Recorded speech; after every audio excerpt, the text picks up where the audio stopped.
Good morning student. तो चलिए देखते हैं आपके पेपर में जो सेकेंडरी सेंटर ऑफ एग्जामिनेशन हुआ है इसमें क्या कुछ पूछ रहा है। मैथ्स का पेपर है तो मैं सॉल्व करके दे रहा हूँ। आप लोग इस वीडियो के माध्यम से देखकर अपना पेपर मिला सकते हैं कि कितना आप सही कर पाए हैं और कितना गलत। जो नहीं समझ में इसी के आधार पर क्वेश्चन बोर्ड में भी पूछी जाती है। तो थोड़ा सा प्रयास करेंगे आप लोग कि इस वीडियो को देखें और देखकर समझने की कोशिश करें। और इस तरह की अगर वीडियो आपको समझ में आए तो मुझे कमेंट के माध्यम से बताएंगे, तो आगे की तरफ और भी बहुत सारे वीडियो बनाकर हम आपको देंगे जिससे आपको एग्जाम में बेनिफिट होगी। तो चलिए पहला ही क्वेश्चन देखते हैं क्या पूछा हुआ है। पहला ही क्वेश्चन बहुत ही इजी पूछा है कि √2 cos 30 डिग्री का मान पूछा है। जैसे कि आप सभी लोग जानते हैं पहला क्वेश्चन जो दिया है √2 × cos 30 का वैल्यू पूछा है। बहुत सिंपल, देखिए √2 cos 30 का वैल्यू कितना होता है आप पढ़े होंगे। तो √3/2 आप यहाँ से देखेंगे तो √2 से √2 को काटेंगे तो 1/√2 हो जाएगा, यानी कि √3/√2। अर्थात आप कह सकते हैं कि √3/2। इस तरह से जो है कि ऑप्शन नंबर देखते हैं कितने में दिया हुआ है। ऑप्शन नंबर सी में आपका आंसर दिया हुआ है, तो आप यहाँ लगा सकते हैं ऑप्शन नंबर सी। क्या कुछ आपको समझ में आया? पहले की जो क्वेश्चन है दिया गया है। अगला क्वेश्चन नंबर 2। ये क्वेश्चन नंबर पहला था। क्वेश्चन नंबर 2 में जो कह रहा है क्वेश्चन नंबर 2 3825 का अभाज्य गुणनखंड निकालें। बहुत ही सिंपल तरीके से इसको निकालेंगे। आप लोग बचपन से पढ़ते आ रहे हैं। 3825 अब 5 से लगा दीजिए। 5 से लगाएंगे तो यहाँ पे 5 7 35, यहाँ पे 2 हुआ और 3 बचा। तो फिर आप यहाँ पे 5 से 30 और फिर कितना बचा आप तो बचा 2 बचा 25। फिर आप देख सकते हैं 5 से लगाएंगे यानी कि 5.5 का लगा सकते हैं। फिर आपको रिमाइंडर 2 बचा हुआ है।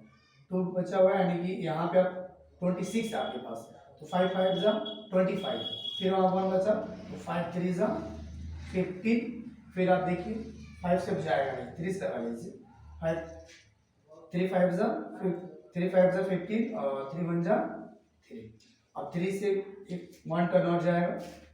17 3 जा 51 अब नहीं जाएगा। चलिए अब आप इसको थोड़ा सा अरेंज कर देते हैं फ्रैक्शन के माध्यम से।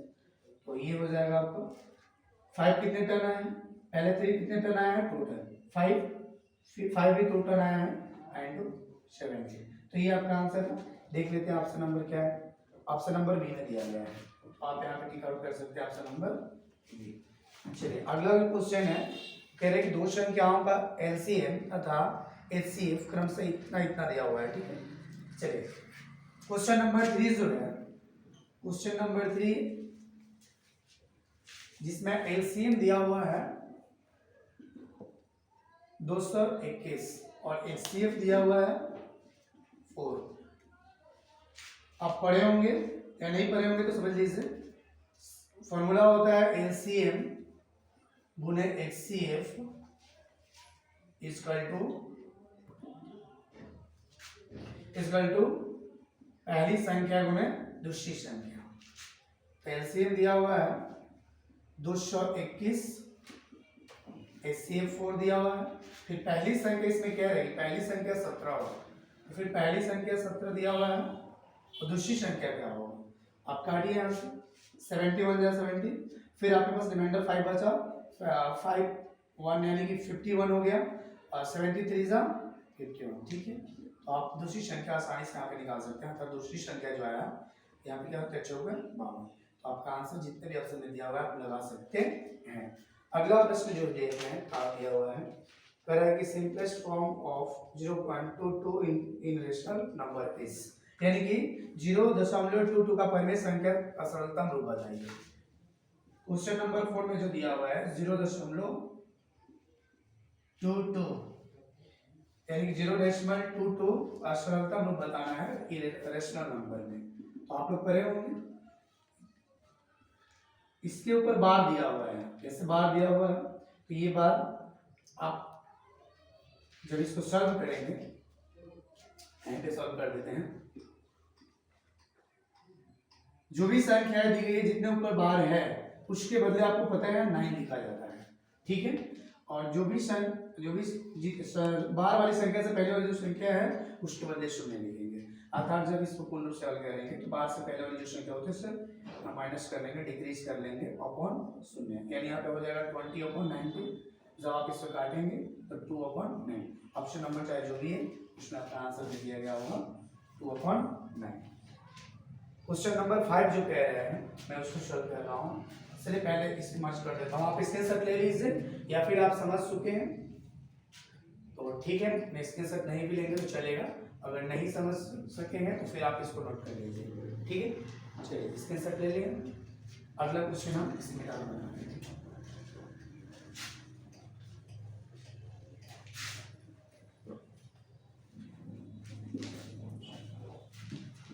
अगला प्रश्न है क्वेश्चन नंबर 5 में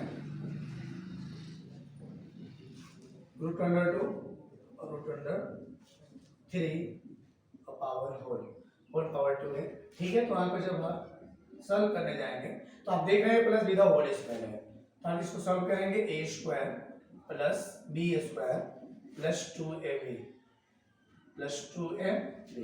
तो यहाँ पे इसका रूट से स्क्वायर खत्म हो जाता है, आप सभी को पता है रूट से स्क्वायर खत्म हो जाता है, 2 + 5 और 2 रूट और 6 हो जाएगा यहाँ पे, और करते हैं यहाँ पे 7 + 2 रूट 6। देखते हैं क्या दे है। चलिए ऑप्शन नंबर 1 सेकंड दोस्त, चलिए यहाँ पे 3 है तो यहाँ पे भी क्या हो जाएगा 2 + 3 = 5, यानी 2 रूट 6। आप देख सकते हैं ऑप्शन नंबर सी में दिया हुआ है जो भी है, यहाँ पे आपका आंसर आ चुका है। क्वेश्चन नंबर 6 जो है ये करें, क्वेश्चन नंबर 6 में करेंगे पाई है, बस इतना पूछा हुआ है, तो आप लोग बहुत पहले से पढ़ते आ चुके हैं कि पाई एक अपरिमेय संख्या है, इरेशनल नंबर है। क्या है ये? इरेशनल नंबर है पाई। पाई एक इरेशनल नंबर है जो कि आप समझ सकते हैं, तो ये आपका आंसर हो जाएगा कि पाई एक अपरिमेय संख्या है, ठीक है। अगला प्रश्न जो दे रहा है बहुपद जो पॉलिनोमियल का जो क्वेश्चन है, क्वेश्चन नंबर 7, 2x² - 3x + 5 का मान यदि x = -1 हो तो ज्ञात करना है। इसने पर्याप्त ज्ञात करना है, ठीक। यानी जहां जहां x दिख रहा है आपको वहां पे -1 इंक्लूड कर दीजिए, -1 + 5। तो 1 का स्क्वायर करेंगे माइनस में हो तो प्लस ही हो जाएगा, ठीक। यहाँ पे 3 माइनस माइनस प्लस प्लस, यानी 3 + 2 = 5 + 5 = कितना हो जाएगा 10। तो ऑप्शन नंबर डी में है जो भी है आपका आंसर ये हो जाएगा। अगला क्वेश्चन देख रहे हैं, क्वेश्चन नंबर 8 में जो दे रहा है, कह रहा है कि क्वेश्चन नंबर 8 में जो दे रहा है x² - 3 के शून्य ज्ञात करें। बहुत ही इंपॉर्टेंट क्वेश्चन है दोस्तों, ये क्वेश्चन बार बार एग्जाम में देखने के लिए मिलती है, एकदम सेम हूबहू। आप अगर इस सब करना चाहते हैं तो शून्य ज्ञात करने की बात कर रहा है, ठीक है। तो आप डायरेक्ट इसको सॉल्व करेंगे x² 3, तो x = ±√3। आप कह सकते हैं कि x का जो वैल्यू होगा वो प्लस में बोल सकते हैं और एक बार माइनस में बोल सकते हैं, जो भी जितने नंबर ऑप्शन में है आप इसको देख सकते हैं। चलिए अगला प्रश्न देखते हैं क्या है। इससे पहले कि मैं एक बार फिर से मैं बता देना चाहूंगी, इसका स्क्रीनशॉट कर लीजिए, या आप समझ चुके हैं। चलिए अब हम इसको मिटाकर अगला क्वेश्चन नंबर देखते हैं।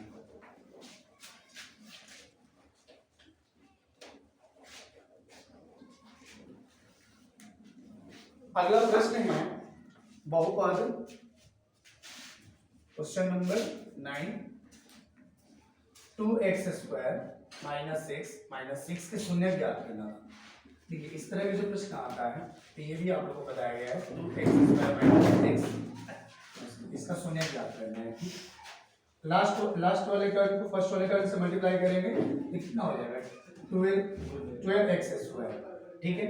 ऐसी दो संख्या चाहिए जिससे गुणा करने पर इतना है और जोड़ घटाव करने पर इतना है। तो आप लोग बहुत पहले से पढ़ते आ रहे हैं ये सब सारे क्वेश्चन, 9th क्लास में ही पढ़े होंगे। 4x × 3x से आप मल्टीप्लाई करेंगे तो ये आपका आ जाएगा कितना, और 12x², चलो -12x² आना चाहिए। तो यहाँ पे आप बोल सकते हैं 3x - 6² तो 0। फिर यहाँ से कॉमन क्या है, x कॉमन है, x 2x कॉमन है, 2x ले लेंगे, x बच यहाँ पे रिमाइंडर हुआ x - 2 प्लस यहाँ पे 3 कॉमन है 3 ले लीजिए, फिर यहाँ पे भी x minus two equal to शून्य। अब आप कह सकते हैं कि 2x प्लस 3 आएगा इसमें से x minus two equal to शून्य, यानी कि 2x प्लस 3 इक्वल टू शून्य और x minus two equal to शून्य। एक हो गया आपका 2x equal to minus 3, x का जो वैल्यू आएगा माइनस 3 अपॉन 2 और एक x का वैल्यू केवल 2। तो ये आपका आंसर हो जाएगा, जो भी दिया रहेगा -3/2 और 2, जितने भी ऑप्शन में दिया है देख सकते हैं, ये आपका हो जाएगा आंसर हो जाएगा। अगला प्रश्न जो कह रहा है 10 नंबर, जो कि आप देख सकते हैं,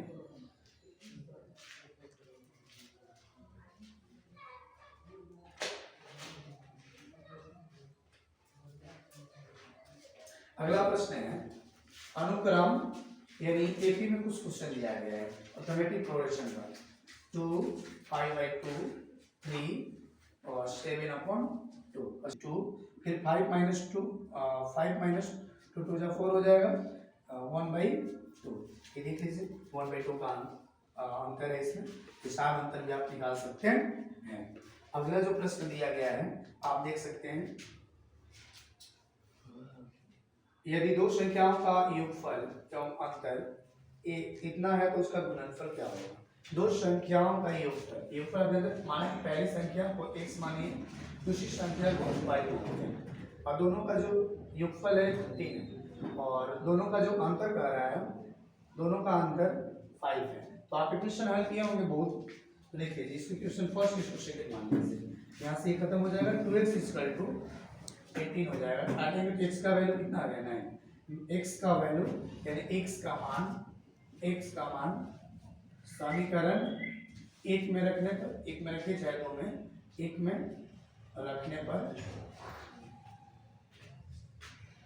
जो प्राप्त होता है, देखिए x plus y equal to 13, या x का जो वैल्यू है 9 आया हुआ है y इक्वल टू, तो y इक्वल टू 13 माइनस 9, तो यहाँ पे हो जाएगा 13 में से 9 को इंक्रीज करेंगे तो 4, x का वैल्यू कितना आया 9 और y का वैल्यू जो आया 4। चलिए आशा करते हैं कि क्वेश्चन आपको समझ में आया होगा। इसी तरह के वीडियो देखने के लिए आप जो है कि कमेंट के माध्यम से बताइए कि सर मुझे समझ में आ रहा है, और अपना क्वेश्चन भी भेजने का प्रयास करिए। ऐसा कोई क्वेश्चन है जिससे हम सॉल्व करके आपको दें। चलिए बहुत